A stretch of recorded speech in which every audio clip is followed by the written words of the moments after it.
ሰላም ዛሬ የምናየው ስለ ኤንግዛይቲ ወይም ስጋት ነው። የእያንዳንዳችን ስጋት ወይም ኤንግዛይቲ ሐሳብ፣ ጭንቀት በመጠን በኃይል በአመጣጥ ይለያል። ብዙ ምክንያቶችም አሉ የሚያሰጉን። በተለይ ውጪ ሁኔታዎችና ነገሮች ከመጠን በላይ ያልተረጋጉ ከሆኑ ስጋት አለ፣ ጭንቀት አለ። ከነገና ደግሞ ምንም አሁን ላይ ተጨባጭ ነገር ሳይኖር በውስጣችን እያብሰለሰለን የምንሰጋው የምንጨነቀው ነገርም አለ። ረጋ ብለን ወደ ውስጥ ስንመለከት አሁን ላይ ምን ተከስቶ ነው እንደዚህ በሐሳብና በፍራቻ ውስጥ ያለውት ብለን ራሳችንን ስንጠይቅ አጥጋቢ መልስ ካላገኘን ይህን ጊዜ አላስፈላጊ ባልሆነ ጭንቀት፣ ስጋት ውስጥ እንዳለን ግልጽ ይሆንልናል ማለት ነው። ለምሳሌ በቂ ብር እያለን ግን ስቲል አሁንም ስለ ብር እንጨነቃለን። ምን ሰራው ስራ እያለን ደሞዝ ተከፋይ ሆነን ግን በወሬ ብቻ ከስራ ብባረርስ ብሎ መስጋት፣ መጨነቅ፣ ከአቅማችን በላይ በሆነ ነገር መጨነቅ። ለምሳሌ ስለ ዓለም መጨነቅ፣ ሰው ምን ይለኛል ብሎ መጨነቅ፣ ስለ አለባበስ መጨነቅ፣ በተፈጥሮ ገጽታችን መጨነቅ፣ ወይም በሌላ ቋንቋ ከቁጥጥራችን ውጪ በሆኑ ነገሮች መጨነቅ፣ መስጋት ምንም እዚህ ገባ የሚባል ጠቀሜታ እንደሌለው ማወቅ አለብን፣ እናውቃለን። ስለዚህ አሁን ላይ የሆነ ነገር ማድረግ እንዳለብን ግልጽ ይሆንልናል ማለት ነው።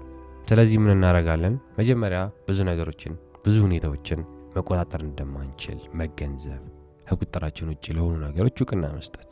ከነዛ ሁኔታዎች ከነዛ ክስተቶች ውስጥ ለምሳሌ ኢፍትሃዊነት ይኖራል፣ አቅመቢስነት ይኖራል፣ አካባቢያችን ሰላም ማጣት ሊሆን ይችላል፣ የጭንቀታችን ምንጭ አደጋዎች ሊሆን ይችላሉ፣ ድንገተኛ ህመም ሊሆን ይችላል፣ ድንገተኛ ኪሳራ፣ ከምንወዳቸው ሰዎች መለያየት።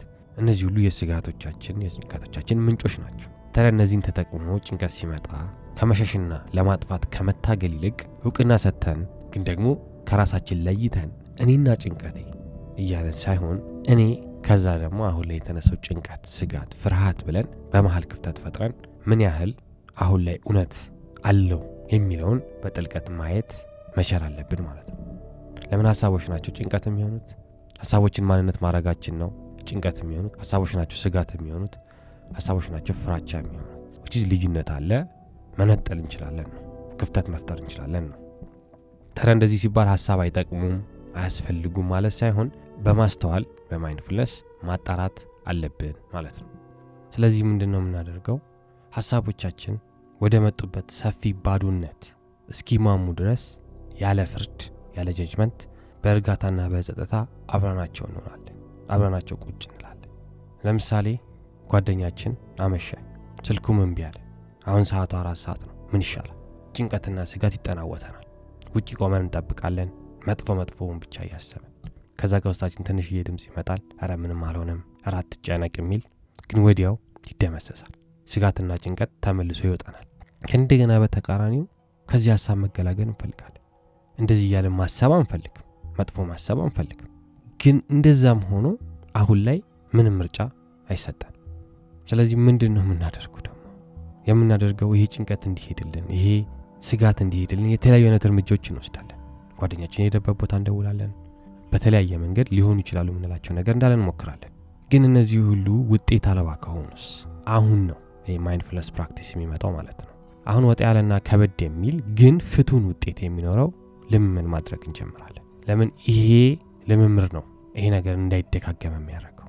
ምንም ማድረግ የማንችለው ነገር እንዳያሰገን፣ እንዳያስጨንቀን ወይም ደግሞ ስቃያችንን እንዲቀንስልን ስለሚያደርግ ነው። ምንም ከባድ ቢሆን ፍቱን ነው፣ ውጤታማ ነው። ከኛ የሚጠበቀው ይህን መተግበር ነው።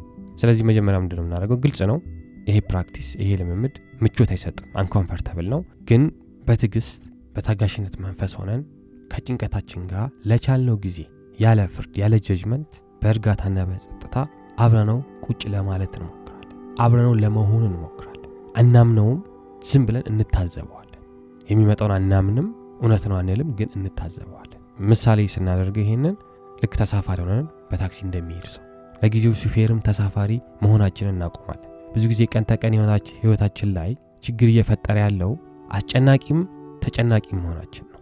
መቆጣጠር የማንችለውን ነገር ለመቆጣጠር ስንሞክር ምን እየተፈጠረ ነው? እኛ ሹፌርም መሆን እንፈልጋለን፣ ከነገና ተሳፋሪ መሆን እንፈልጋለን። ወይም ደግሞ ሁለቱንም ሆነን እየሰራን ነው። ይሄ ደግሞ ትልቅ ችግር ይፈጥራል። ስለዚህ አሁን ምን እናደርጋለን? ተሳፋሪ ኦብዘርቨር እንሆናለን፣ ታዛቢ እንሆናለን። በእርጋታና በጸጥታ አብረን ቁጭ እንላለን። ወዴት ነው ይዞን የሚሄደው የጭንቀት የሚለውን ለማወቅ እንጥራለን እስከቻልነው ድረስ። ከባድ ከሆነ እንለቀዋለን፣ ግን እስከቻልነው ድረስ ለመረዳት ስለሆነ አሁን ዓላማችን ምን ያህል እውነት ነው፣ ምን ያህል የሆነ ነገር ማድረግ እችላለሁ የሚለውን ለማየት ስለሆነ አብረን ቁጭ ብለን ከጭንቀታችን ከስጋታችን ለመማር ለሞቅ እንሞክራለን ማለት ነው። እንደዚሁን አንልም፣ መመሪያ አንሰጥም፣ ተሳፋሪዎች ነን ማለት ነው። ከዛ ተፈጥሮ ካወቅን የጭንቀትን ተፈጥሮ ካወቅን የስጋትን ተፈጥሮ ካወቅን ምንድነው እሱ? ጊዜነት ነው፣ ተለዋዋጭነት ነው። በተለዋዋጭነትና በጊዜነት እስኪሟሟ ድረስ እንታዘባለን ማለት ነው። በትዕግስት ከታዘብን በእርጋታና በጥታ ካየነው ተፈጥሮ ጊዜ ስለሆነ በጊዜነት በተለዋዋጭነት ይሟሟል ማለት ነው። ስጋታችን which ይሄዳል፣ ይበታተናል፣ ይፈረካከሳል፣ which ዋጋ ያጣል፣ ፓወር ያጣል፣ እውነት ስለሌለው ማለት ነው። ወደ መጣበት ወደ ሰፊ ባዶነቱ እየፈራረሰ ይሄዳል። እዛ እስኪደርስ ለመታዘብ እንሞክራለን። አሁንም እንዳልኩት በቻልነው አቅም።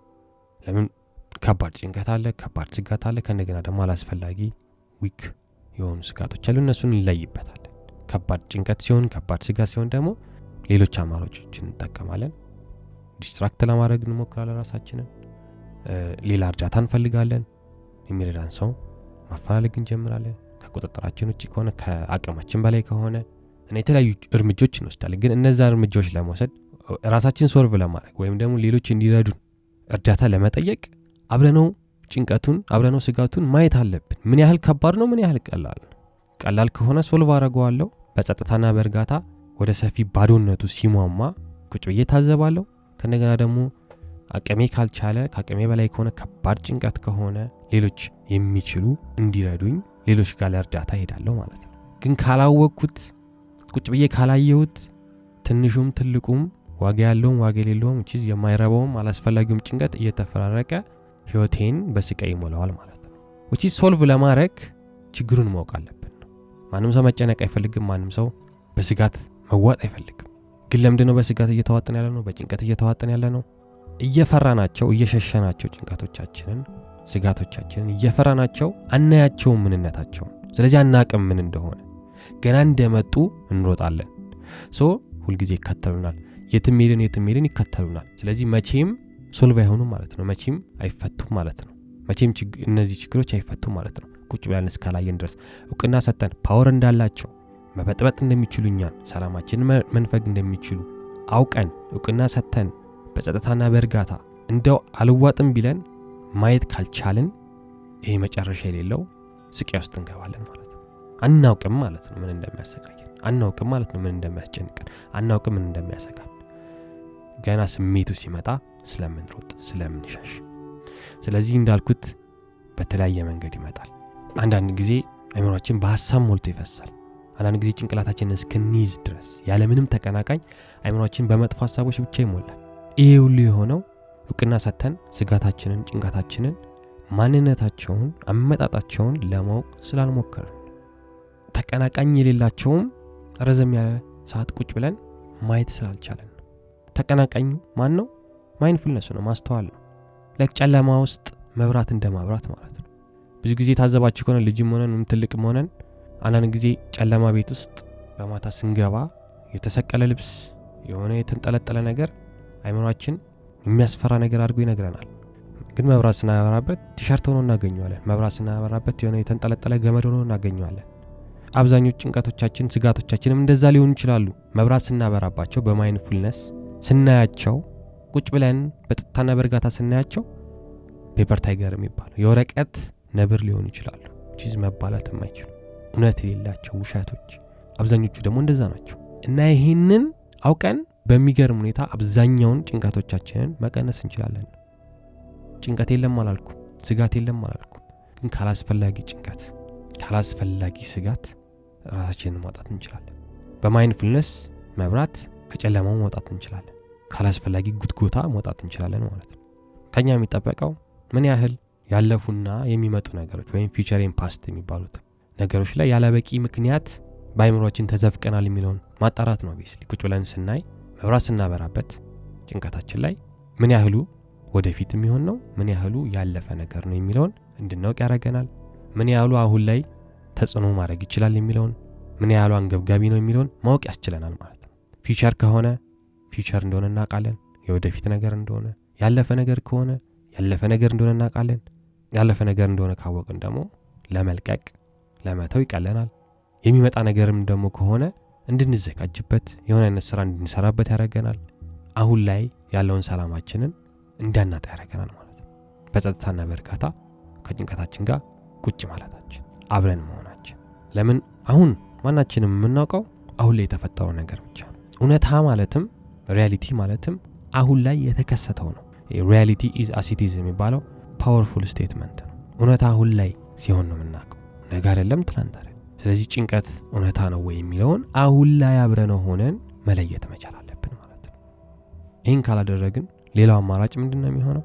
ያለምንም በቂ መረጃ በመጥፎ ሐሳብ የተሞላው አይምሮአችንን ሙሉ ለሙሉ አምነን ጸጉርን መንጨት ማለት ነው፣ መሰቃየት ማለት ነው። መጥፎ ነገር ከተከሰተ አሁን ላይ እውነታ ስለሆነ በአግባቡ እንወጣዋለን፣ መደረግ ያለበትን እናደርጋለን፣ እናውቃለን አክቹሊ ምን ማድረግ እንዳለብን። አሁን ላይ የሆነ ነገር ሲሆን ግን ቤታችን ቁጭ ብለን ተመቻችተን ቁጭ ብለን በሐሳብ ምን ቆዝመው ነገር ነው ችግሩ። ምንም ነገር ማድረግ አንችልም፣ ምንም አይነት አክሽን መውሰድ አንችልም፣ ግን በሐሳብ ማብሰልሰል እሱ ነው ችግሩ።